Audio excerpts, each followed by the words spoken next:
All right, welcome back, everybody. Let's see here. I hope you had a good break there. I saw a lot of folks were at the tables, which is nice to see.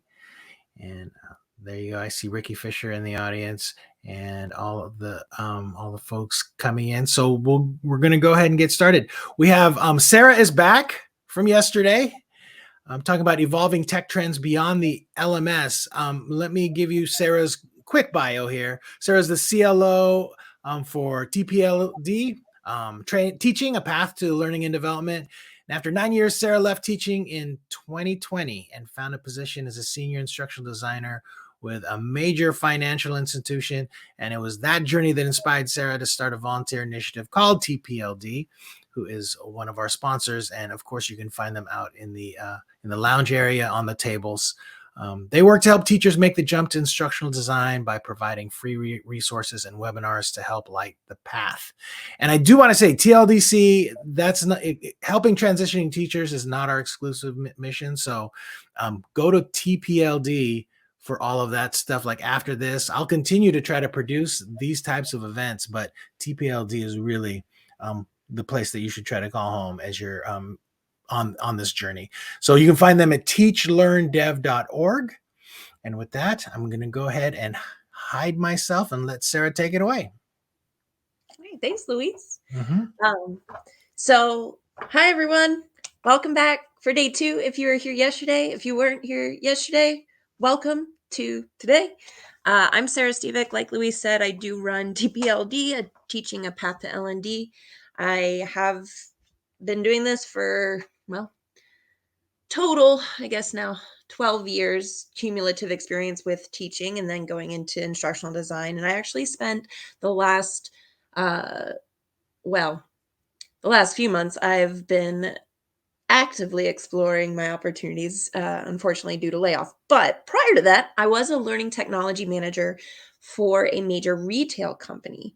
And this is where I really got to dig into a lot of the stuff that we're going to talk about today. We're going to cover a lot of terms. This is intended for those who are getting into the field. And, I'm sure that you've heard about the LMS. And if not, that's okay. We're going to learn about that today too. But it is a very high level surface introductory to it and how the awareness of these different products can really help you in your career path and your evolution. So I'm so excited to see everybody in the chat. I love the Eminem reference. Oh my gosh. I'm not even going to lie. That's so good. Anyway, composed. Super excited to see everyone. So with that, we're going to go ahead and kick it off. As far as LMS, who here has, if you've heard of it, go ahead and give me a thumbs up reaction. If you haven't heard of an LMS, go ahead and give me the superb sunglasses face reaction, just so I can kind of see where we're starting with today. Either is okay. I see a lot of thumbs up. I see a couple of the sunglasses, and that's cool too. That's why we're here. So in teaching, we use a lot of different technologies, right? Like we'll use our smart boards or our document cameras. Sometimes we might even tap into some AR, VR stuff with our kiddos, or we get on and we do different simulations online. And we actually use a lot of, tools like the grading management system, right? We have those types of things like Power School and whatnot. And we use those to track our grades. And sometimes we have to submit things like lesson plans and whatnot. Sometimes it helps us track our content, our standards, mapping, those kinds of things. And these technologies really set us up well to move into ID because, or really any learning and development, because I don't know about y'all.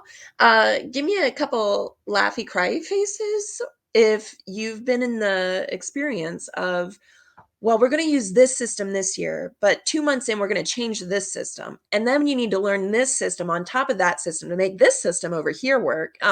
Yeah. Yeah.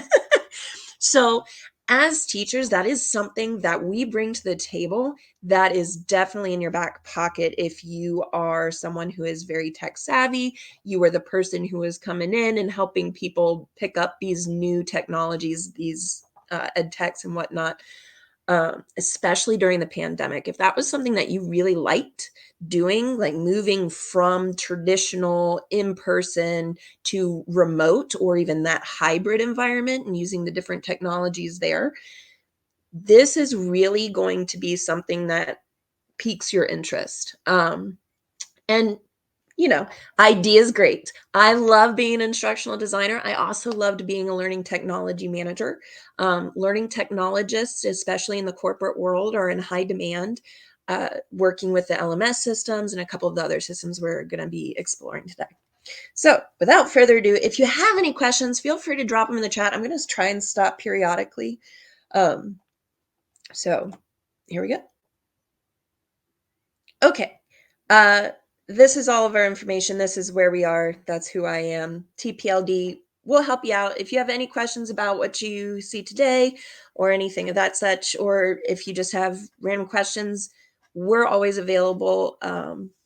We have an excellent community of volunteers, Allison Solars and Ricky Fisher and Stephanie Diggins and so many wonderful people who help make TPLD what it is. And we're happy to answer questions for free, non-judgmental. Come on in, we'll help you out.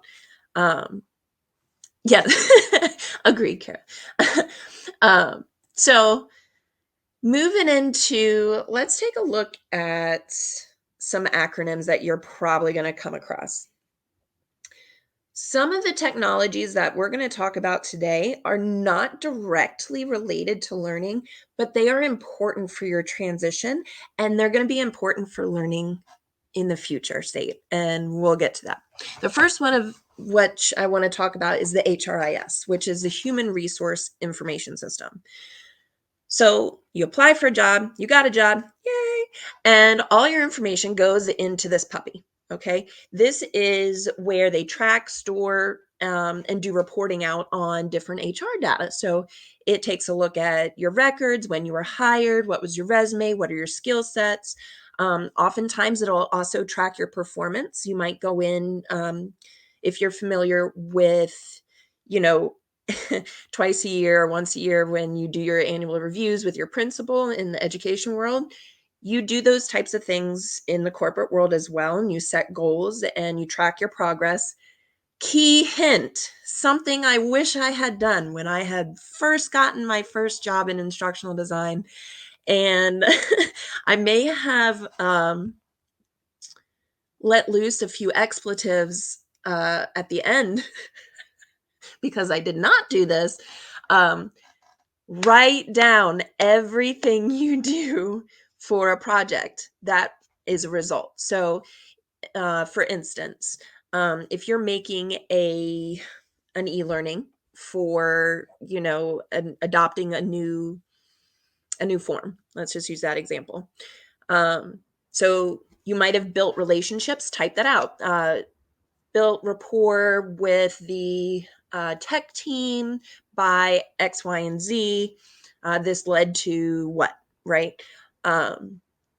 Or if you sent that out to 1,500 employees, so impacted 1,500 employees with this e-learning by, increasing their proficiency from 60 to 90%, right? Write those types of things down. Because during that performance management cycle, you're going to have to write down how you're going towards your goals and whatnot and what you've contributed for the year. And this all goes into, for a lot of places, your bonus compensation. So having that already written down is going to save you so much time, because trying to think back like 3 months, 6 months, and think of, oh my gosh, what are all the things that I did? It's very challenging. So please, please, please go ahead, make a spreadsheet, set it up with your projects, just bullet point it if you want. How in-depth you want to get is up to you. But definitely recommend that. But this is where all that's kept. Oftentimes, a really big name for HRIS is Workday. Workday is actually evolved into a TXP, which we're going to talk about here in a little bit. But that's why I wanted to start with some of these components, because a lot of the components that we're going to introduce first actually come together in kind of these super powered tech tools that are surfacing now due to demand and due to tech fatigue. But we'll get to that. I know I'm jumping ahead of myself. Nothing new there. It's Courtney, yes, very much so. It's the same exact thing as professionalism reviews at the end, or even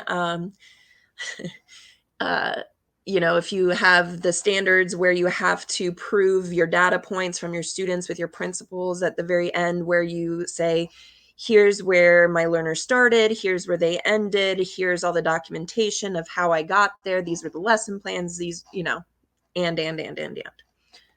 On top of being a teacher, on top of being a counselor, on top of being security guard, on top of being, just everything. CMS. A CMS is a content management system. Yes, America, also really great point. Good metrics to add to your resume and LinkedIn. So it's always good to write those down. So a CMS, content management system. These are going to allow you to create, manage, edit, and publish content. It's kind of like a repository. It's made and stored in a database, and then you can use different interfaces to present that information. And the reason I put that there is because of the next one that we'll get to. Oh, I'm jumping ahead of myself. Sorry, we're going back one. Rewind. So content management systems, you might have teams that work with a large repository of information, such as procedure documents, something called SOPs, which are standards of practice documents, where it pretty much outlines, this is how we handle this situation and why, here's step-by-steps, those types of things. Content can also be learning content. It can be creating an article. It could be creating, a lot of companies have these internal article databases where you can get information about, your benefit center, your, just different policies and procedures, that kind of stuff. So content management system, again, that's kind of what it does, is just creates, manages, and edits. Any questions about these two before we get going to the next two?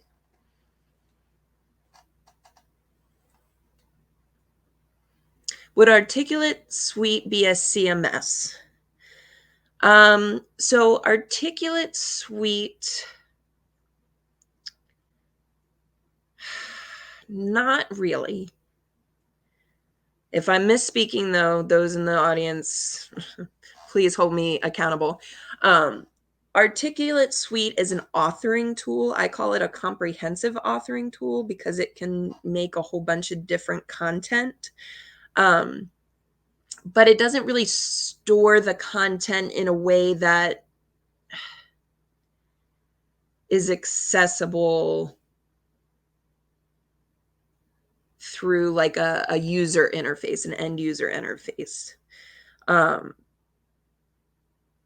Thoughts on this? It's not really a CMS, but I could see where you would think that it could be, because we do a lot of those things. We create in there, we manage, we edit.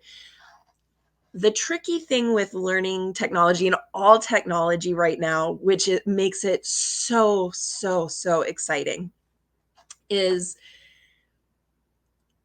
there's so much demand for these different functionalities that everything is blending into everything else.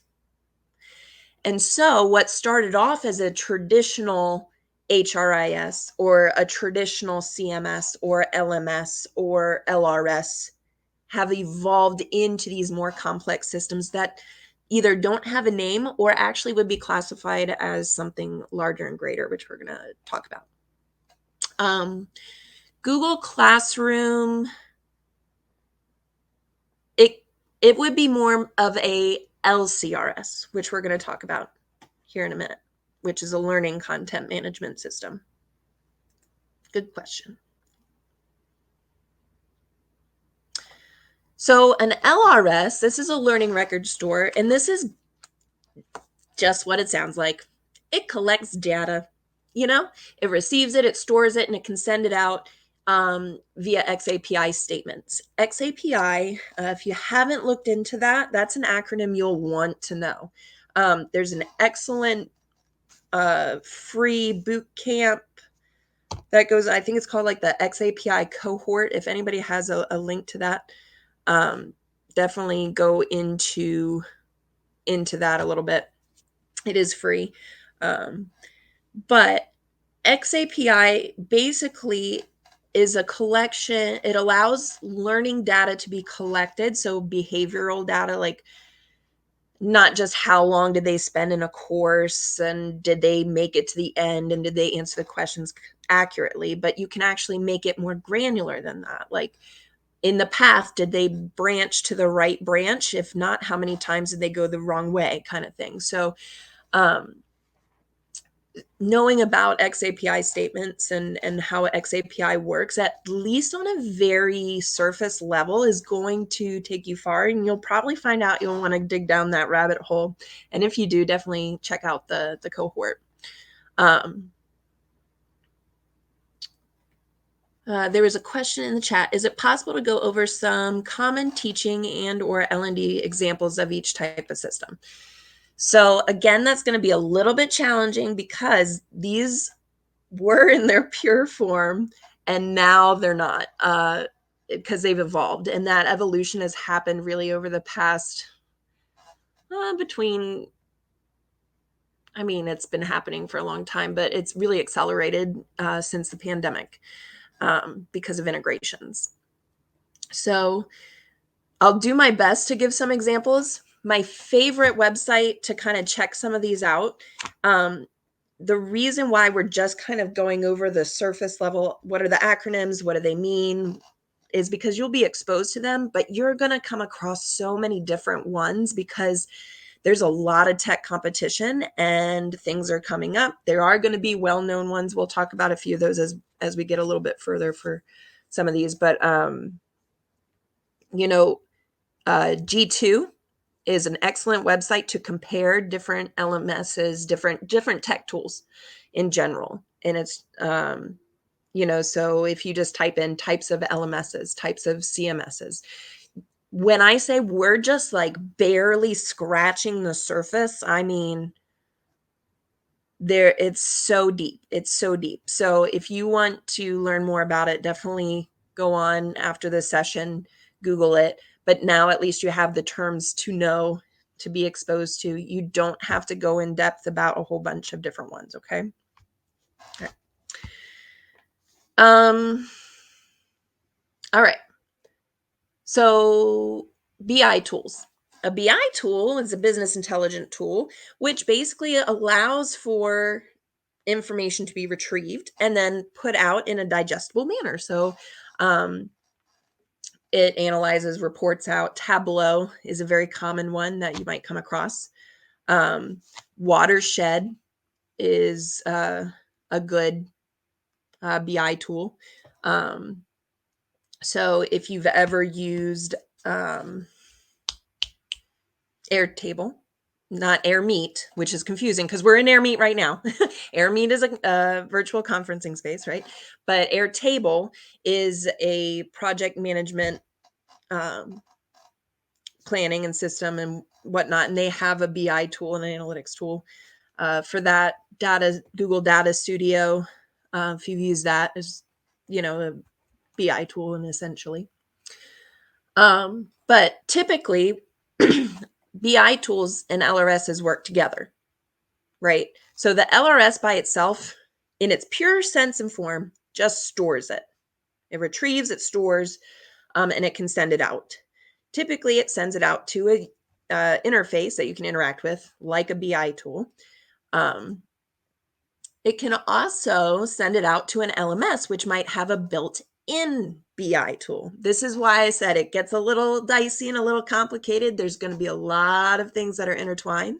So just having a baseline awareness of these different terms is really going to help you just orient yourself when you hear these things mentioned in conversation. So what is an LMS? An LMS is a learning management system. It's an application that provides a framework to house, assign, take, and track training content.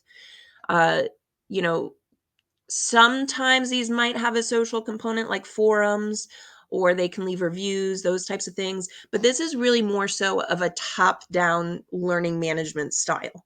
So as an ID, how do I interact with an LMS? Well, I create content in, let's say I created a storyline, 360. I published it in a SCORM file, or I could publish it in XAPI, depending. And I could upload it then into the LMS. The LMS, from there, I can then assign it out to whoever I want to assign it to. And that end user would be able to take that course and it would track their answers. And then I would get a report back on how well they did so that I could take that back to the business and say, here's how I know we're making progress. Again, XAPI statements, depending on how they're designed, which that's the beauty of XAPI versus SCORM, is like you can design it a little bit more creatively to gain different types of insight, because ultimately, as an instructional designer, we want to see a behavioral change. We want to see a quantitative way that our end learners are making we're having an impact and making a difference on their everyday performance through their KPIs, their key performance indicators, the things that the business is looking at, because that means more money. And more money, that's a good thing. So the learning management system, that's kind of how we interact with it. You can also go on to the learning management system, look up different courses and take those courses. However, it's a little bit more clunky in that capacity, right? It's, you could think of it, Cornerstone used to be, till recently, a pretty traditional LMS. When we think about like EduFlow, that's more of an LCMS. And what an LCMS, a learning content management system, again, also with Google Classroom, it's a learning content management system. So it's like a CMS plus an LMS that have come together, and they have made this beautiful LCMS where you can make content. You can also go ahead and publish it out, or you can upload content and publish it out and track all the learning components and be able to report out on it. A lot of LMSs and a lot of LCMSs, they're going to have built-in BI tools. They may or may not have a built-in LRS. And so these are different types of things to think about when, if you're going into learning technology, or if you're thinking about becoming a learning technology manager, and you're asked to figure out, okay, we want a new LMS. What type do we want?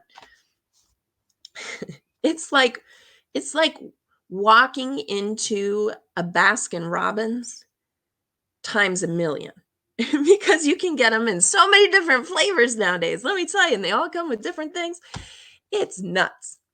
So I know I just put a lot out there. I'm going to pause there for some questions. Louise, have there been questions that I missed? Not really. I think that there are some questions that are in there that others have been answering, so I think you're good. Okay. All right. I just want to give a second to digest this information. There's a lot. Because it's a lot. And the next the next slide is like, so,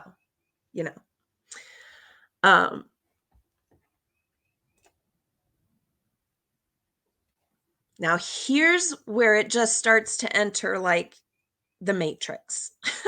And you're like, wait, haven't we already gone there? Not yet, my friend, not yet. We are still on our way there.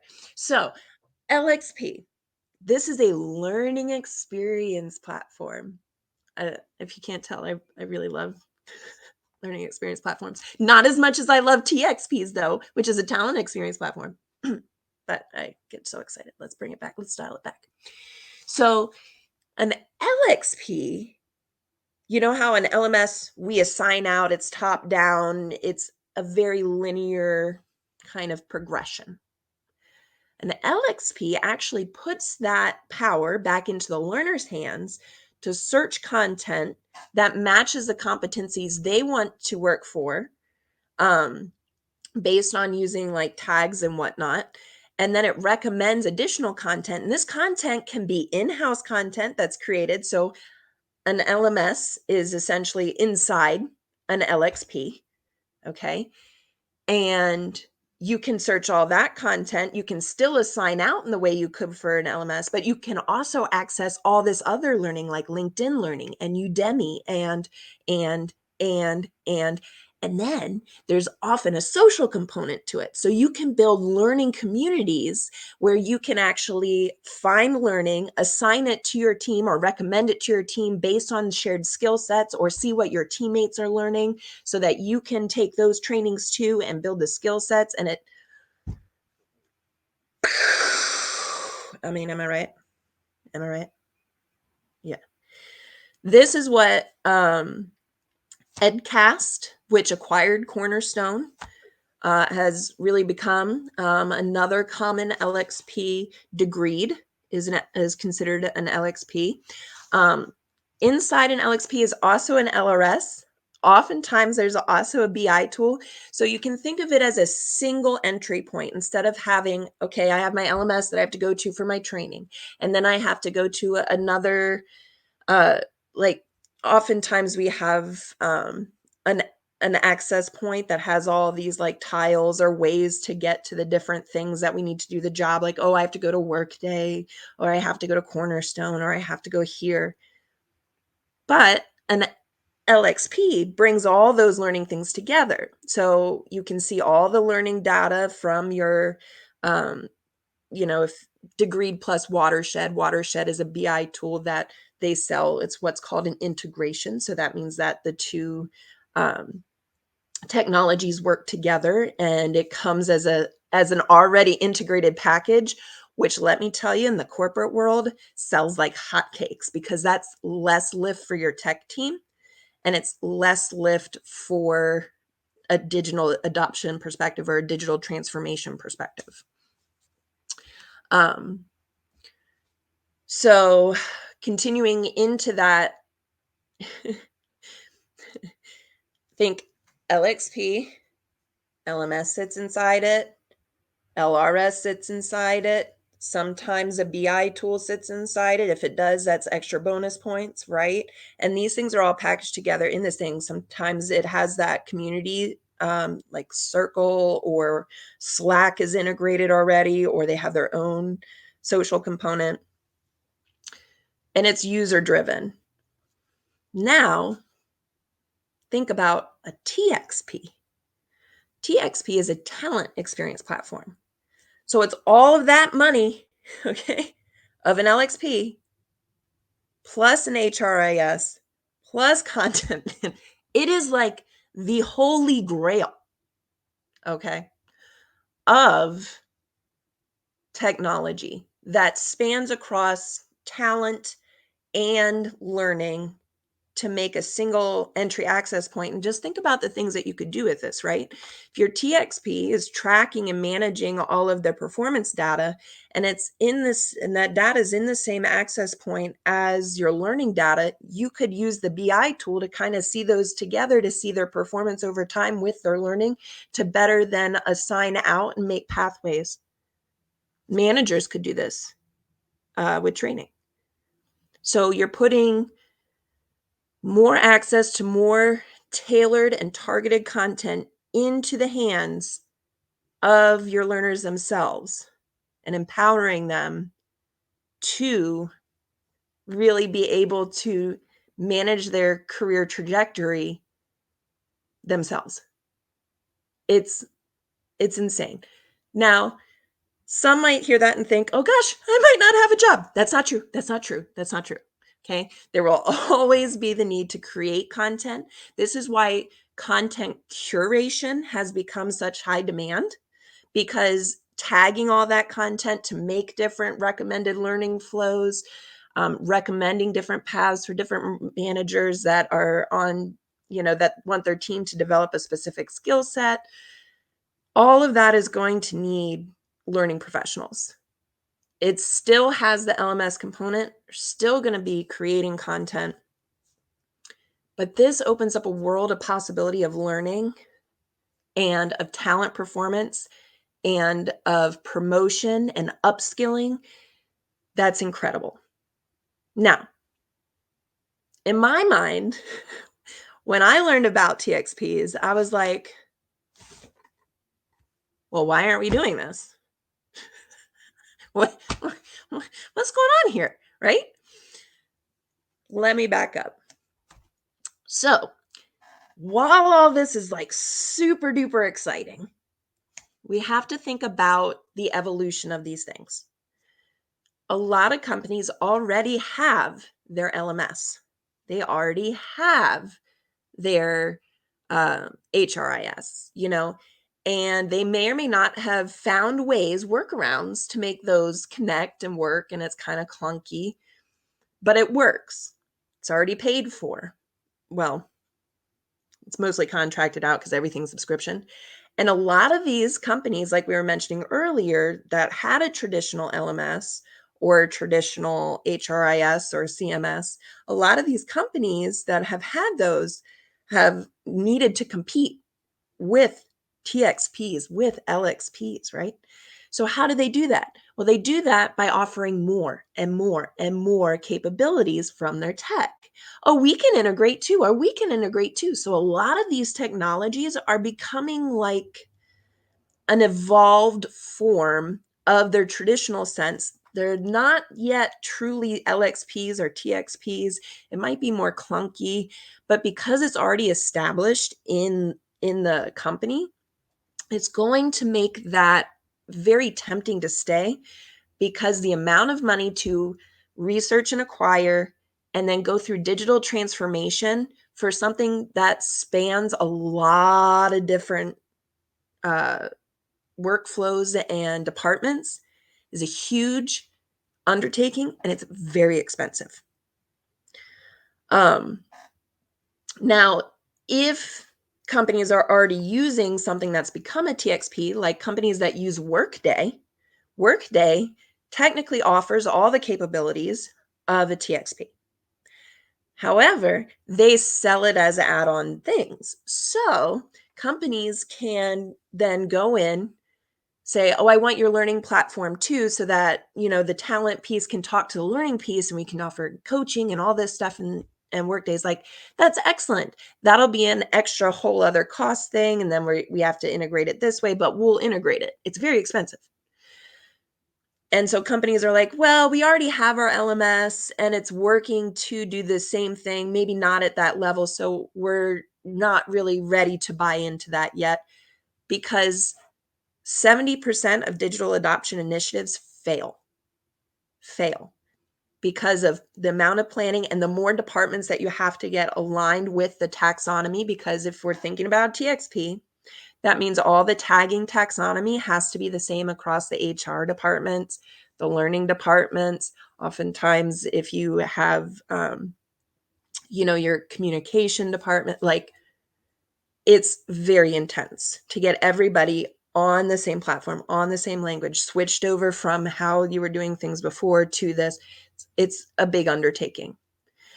So a lot of smaller companies, that's an easier undertaking for them to adopt a TXP versus just going with your standard LMS or your standard HRIS, because they have a smaller workforce. It would have to go through that whole change digital transformation process. Think of it like a ship versus a speedboat. Smaller companies are like speedboats and they can go wherever they want really, really quickly. Whereas larger companies, they're like these big ocean liner Titanics, okay? And so to pivot that ship in enough time to make a successful digital transformation to one of these more evolved platforms, it's very challenging. But there's a lot of pros and cons to them, so definitely some things to think about. Oh, that one's blank. Just kidding.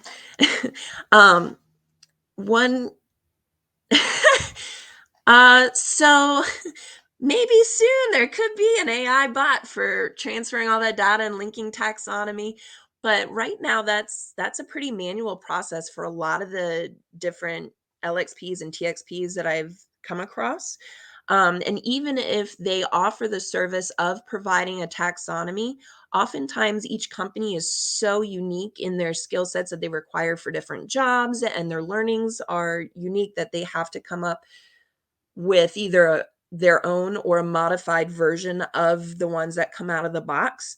So it can be tempting on the surface with all ed tech to say, oh my gosh, this solves so many issues. But we have to think about the things that are impacted from it, and that cookie cutter out of the box solution very rarely fits on top of any company very organically without modification. So it's very important to think about.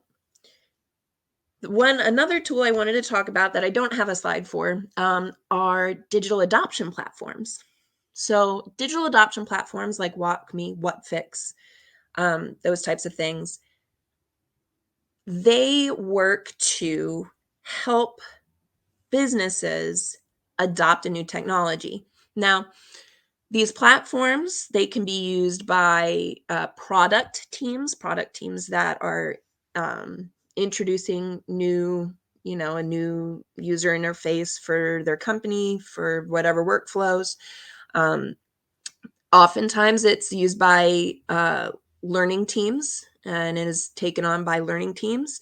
Sometimes it's taken on by HR. So there's a lot of different departments that could technically own digital adoption. And but as a learning tool, digital adoption platforms are super powerful because it has the potential of delivering content in the flow of work on top of the platform they're already using. It can collect powerful data on the back end for their click behaviors. So again, learning and in the workforce is all about performance. We want to have impact on performance so that the company makes more money, so that the person makes more money. Everybody gets more money if we focus on performance, right? So if we can actually see where they're clicking at any given path, and we see, oh, well, they tend to go off, procedure at this part in the process, in this part of the underlying platform, then we can say, okay, I'm going to use the DAP, the digital adoption platform, and I'm going to build a little micro learning so that I can implement instruction in the time that they're actually using that part of the platform. So it can say, oh, reminder, do it this way, or it can actually prevent them from misclicking, which can save a lot of money. It can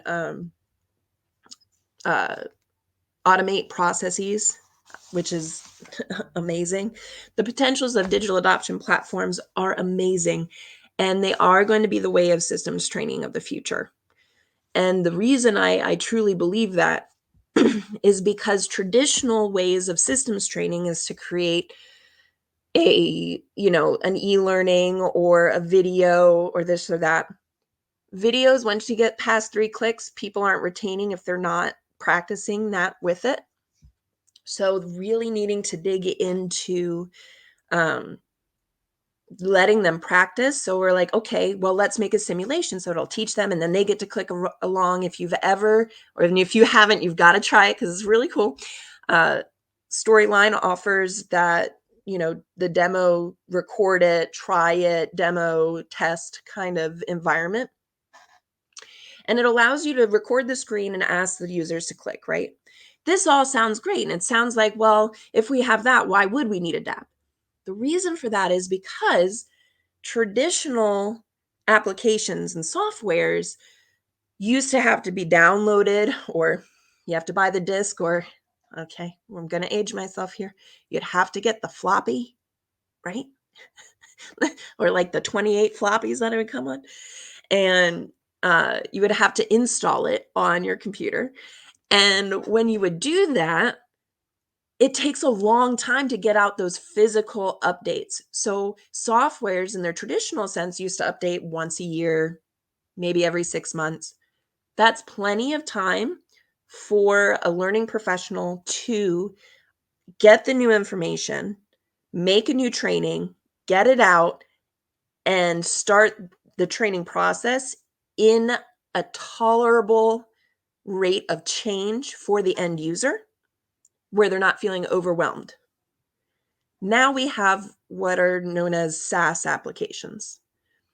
That means that they're hosted in the cloud, they're online, and they can update every 2 weeks, sometimes every other week. The user interface changes. And with systems training, if you're changing up too much from your training itself, you're going to have your learners shut down because they don't feel like there's enough of the connection from when they took the training to actually using the platform for it to be useful. And that causes a lack of trust. Once you've lost trust with your end learners, they're going to resist learning and they're going to resist training. So digital adoption platforms, what's really great about them is they can flex with those changes. So they anchor to certain parts of the website. So if there's a button that says, enter, the form, or submit form. Let's say it's down in the right-hand corner. And then all of a sudden the UI changes and they decide that, oh, nope, we want it on the left-hand corner now. Your training's outdated. But with a DAP, it follows it automatically because it anchors to the actual element in the code. So that's why really digital adoption platforms are really the way of the future. And yes, SaaS, software as a service, and they are DAPs are sitting on top of it. So you can think of it like a jacket, if you will, for a website. Thank you for those who are filling in my acronyms. I appreciate it. Yeah, floppy disks are definitely in the antique archives. So I know that we talked about a lot. I do want to save some time for some questions. And yeah, those who are teachers currently coming into the field, it's okay to, right next to the rotary funds, that's right, the quarter, yeah. Those who are new to the field, they're coming in and you're seeing all these things and you're like, I have to know all these things. No, you don't. But you've heard them now. You're aware of them. Let's say that you get a new technology at work. Maybe you want to ask, hey, do we have a DAP? Do we have WalkMe or WhatFix? Is that something that we need? Could that be a potential solution here? You have to be aware of evolving trends in technology, in the L&D space, and really in the talent and performance space too, because it's all coming together. Because again, learning drives performance, right? And getting that experience. And so we have to work together with our talent partners to have the most meaningful impact. So Luis, any questions? I feel like I missed some and I saw some, but I didn't grab any. I felt like there was just a lot of stuff going in chat. I did want to add, though, just my own personal experience, how I learned a lot about these technologies was, and I posted it earlier in chat, was going to conferences, and you can get like the free registration to the expo and just talking to vendors and sitting in demos. if you have a day where you can just do that and learn about this stuff, it's really, really helpful. I mean, it's a lot. There's a ton out there, but it's also incredibly educational, and you kind of get a feel for um, just the industry in general, and what the limitations are, and stuff that you'd end up having to play with. But Sarah, I'm just wondering, like, when it comes to the technology that you have to work with, like, sort of hands on, Mhm. like, how much of this stuff do you actually play with, or have you played with? Well, as a learning technology manager, I've been fortunate enough to play with all of it. Mm. Uh, or at least explore all of it with different vendor relationships, like you were saying, like going to talk to the vendors, asking for demos. YouTube is your friend, people. Okay. Again, get on G2. It's a website. You can just type it into Google. Probably one of the top page results are going to come up with a G2 results. Like, what are the different LMS system, different LMSs, different CMSs. Josh Burson, I'm going to drop his name into the chat. Um, he is someone that I love all the stuff he puts out, but he puts out a technology report. He put out a 2022 technology report that goes over a lot of the most common technologies in use and some of the upcoming ones to kind of keep an eye on. So those who are asking, like, what are some of the major ones, those types of things, that's a good report to check out. But as an instructional designer on my day to day, it will depend on the job description, of course. So you'll want to read through, and if it mentions like, oh, it's familiar with different types of LMSs, there is like an 80% chance or higher that that job description that you're reading was probably copied and pasted from another job description that may or may not have been from that company. So they kind of put that like blanket knows LMSs, and you're like, okay, LMS, I know that. What is that? How does that work? Basically, they all work the same. They're not rocket science to learn. And once you get in on the job and you see, okay, oh, they use Cornerstone. Oh, they use Eggcast. Oh, they use Degreed. Oh, they use Docebo. Um, they have what they call centers of excellence or academies that come with their contract to learn how to upload your SCORM or XAPI files, how to track, how to. So it's very similar to, we're getting a new grade book, everyone. And everybody goes, ah, right? Because it happens every year.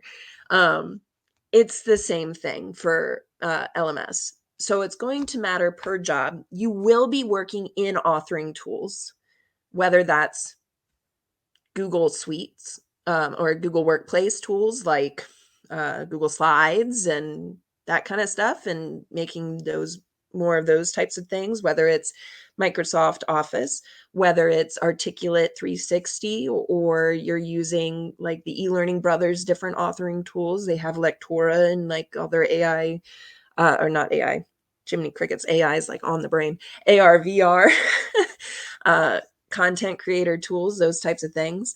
Again, some LMSs are combined with CMSs, and you can create content right within it. So if you're using EduFlow, you can actually use some of those tools too to create the content. But as a straight up instructional designer, I make stuff, I put it in the delivery system, I assign it out, and then Alexa thought I was talking to her. Shh. um, and then I report out to it, oftentimes using a BI tool that may or may not be standalone. It could just be already in my LMS. It could be in my Google Data Studio. Could just be a spreadsheet. Right, right. I want to also mention, you don't have to, I mean, for people, for the audience out there, if this is at all intimidating to you, I mean, there is a lot that Sarah's talked about, but I also think you sort of figure it out. You don't have to become completely proficient with all of these technologies. Just knowing about them, and then maybe with whatever LMS that you're having to work with, you figure it out, just like anything else, just like Facebook or Yeah, and it for really PowerPoint. is like that. Yeah, Yeah. it is like that, and when you go to interviews, you can say, if they don't already have it listed, you can ask them what LMS they use. What are the authoring tools that you work in? Those are wonderful questions to take to an interview so that you can be prepared. You know, I think too, like something to keep in mind is I knew none of this at the start of 2022, other than like what an LMS was. It doesn't take long as long as you don't try and learn it all at once. So that's why I really just wanted to come in today, give the acronyms, give the terms so that when you hear them, you're not intimidated by them or feel like you've never seen them before or haven't heard them before. It's very much so an exposure to it. I know that there's tons of different tech conferences. I don't know, maybe that's something we can look into, we can make a little mini tech conference coming You up want to soon. do one? Let's do one, Sarah. You know what? Let's do it. Let's do it. Uh, Well, I do want to just a couple more things. One, I want to point out Cindy Nagel's in the audience, in the chat, who's really helpful. Cindy is an L&D leader, works for a tech accessories company. Cindy's someone you should definitely connect with, everybody. So if you can, reach out to her. She's amazing. The other thing is America was asking about conferences and what we would recommend for anyone that's transitioning into ID. Would you have any suggestions for that, Sarah? You might want to, if you post like where you're located too, I might know off the top of my head who to look for. Tech conferences, I know that ATD puts on, like DevLearn. That's pretty tech heavy, but it's not their tech conference. I think their tech conference happens in February.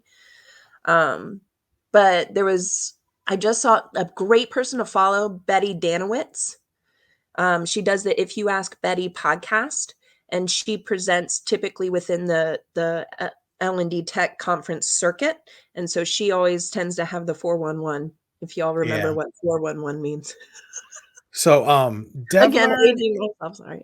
yeah, DevLearn is actually the tech conference for the Um, guild. the Guild. That's right. Yeah, for the ATD has guild. one too. I think The it's ATD has ICE, and they that's also right. have Tech Knowledge. And America Tech Knowledge often takes place in San Jose. So you can look there, and they actually do have a really good expo when it does happen. I just haven't kept up with that one. I'm just going to look it up real quick and to see whether or not it's happening. Okay, there is Tech Knowledge, and it's in New Orleans in February. So, I knew but it it was does. in February. I get bonus points for Yeah, that. it does come back around to San Jose. DevLearn is in Las Vegas. That one is typically, I think, the biggest L&D expo there is out there. ATD has a larger event, but ATD's expo isn't focused specifically on just on L&D. It also has a lot of HR and stuff. But the one There's a that have oh, go ahead. Oh, sorry. I was just gonna say that there's another one that isn't as well known, but it's put on by WalkMe, which is their digital adoption one. And I think that happens in either February or March. And I do believe it is free as well, but that's lesser known for technology. If you're interested in digital adoption platforms, that they talk about a lot of tech trends. Josh Burson, I think, too, also has some events. There's Yeah. so many different events that you could go to learn.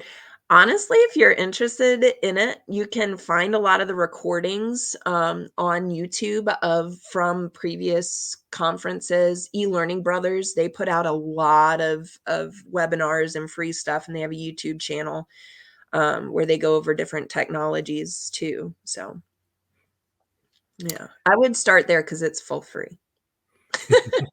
Do all the Not free that stuff. I don't support conferences, but I do like Right, right. some free But stuff. eLearning Brothers is also a they have a SaaS offering. They are a vendor when it comes down to it.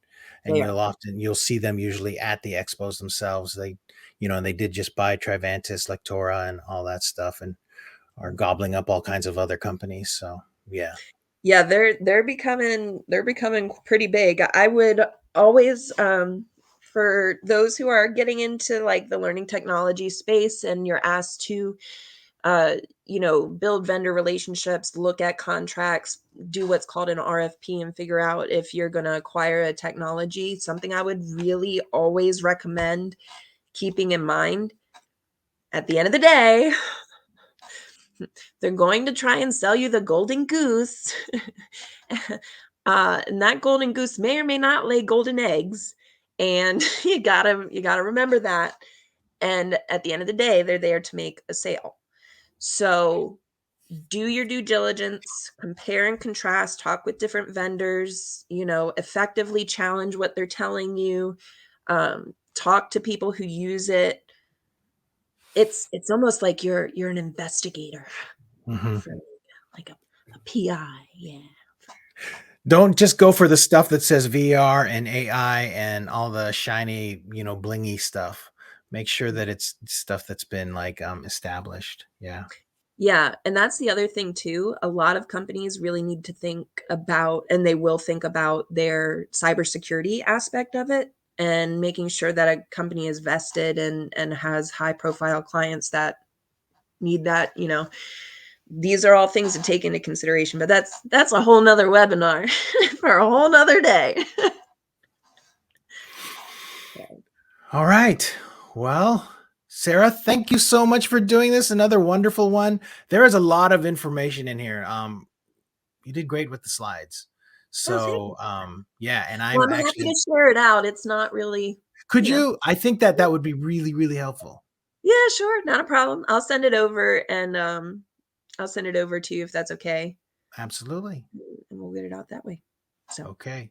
I'm going to go ahead and close out the session. But everyone, I have Dr. Kuva Jacobs is going to be speaking at 1 p.m. Pacific, 4 Eastern.